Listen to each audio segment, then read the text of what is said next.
चलिए इस वाले शॉर्ट्स में एक बार समझते हैं सेल्फ इंटरेस्ट थ्रेट को। ये आपका एथिक्स का टॉपिक है, सेल्फ इंटरेस्ट थ्रेट।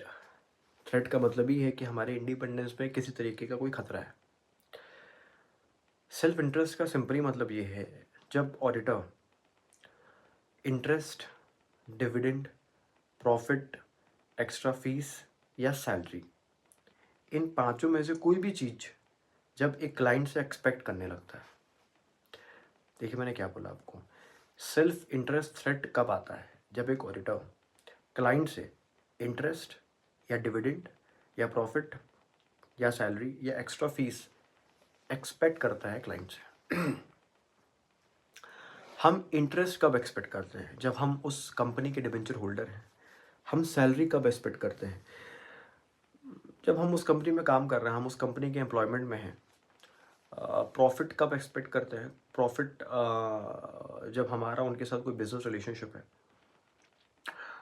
डिविडेंड कब एक्सपेक्ट करते हैं? जब हम उस कंपनी के शेयर होल्डर हैं। एक्स्ट्रा फीस कब एक्सपेक्ट करते हैं? जब हम उनके शर्तों के हिसाब से काम करते हैं। जैसे क्लाइंट ने बोला कि अभी हम आपको इतना दे रहे हैं, अगर आप हमारे हिसाब से रिपोर्टिंग करोगे या आप हम जितना प्रॉफिट बोल रहे हैं आप उतना ही प्रॉफिट दिखाओगे तो हम आपको एक्स्ट्रा फीस देंगे बाद में। इसको बोलते हैं कंटिंजेंट फीस। तो सेल्फ इंटरेस्ट थ्रेट यही होता है।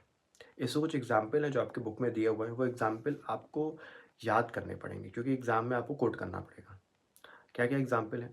डायरेक्ट फाइनेंशियल इंटरेस्ट और indirect financial interest. Direct financial interest का क्या मतलब है? मैं उस कंपनी का शेयर होल्डर हूँ। इनडायरेक्ट फाइनेंशियल इंटरेस्ट मतलब मेरी वाइफ उस कंपनी की शेयर होल्डर है। दूसरा, लोन और गारंटी टू और फ्रॉम द कंसर्न क्लाइंट। मैंने क्लाइंट को लोन दिया है या क्लाइंट ने मुझे लोन दिया है। ऑब्वियसली दोनों ही केस में कहीं ना कहीं आप फाइनेंशियली होता है ना बहुत ज़्यादा ऑब्लाइज्ड हो। तीसरा केस होता है कि पोटेंशियल एम्प्लॉयमेंट। क्लाइंट आपको बोलता है कि हम आपको अपनी कंपनी का सीएफओ बना देंगे अगर आप हमारे हिसाब से काम करते रहोगे तो पोटेंशियल एम्प्लॉयमेंट। चौथा केस बनता है कि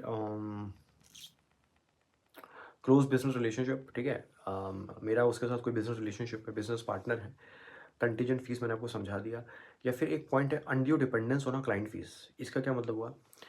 मैं बहुत ज़्यादा ही क्लाइंट के फीस पे डिपेंडेंट हूँ। ऐसा कब होता है? जब होता ना कि मंदी चल रही है, आपको कोई क्लाइंट मिल नहीं रहा है और आपको एक क्लाइंट मिल गया तो आप उसको छोड़ना नहीं चाहते हो, आप बहुत ज़्यादा उस पर डिपेंडेंट हो, तो आप हर उसकी होता है ना शर्तें मानने को भी मान जाते हो। तो यहाँ पे कहीं ना कहीं आपका इंडिपेंडेंस कॉम्प्रोमाइज़ हो जाएगा।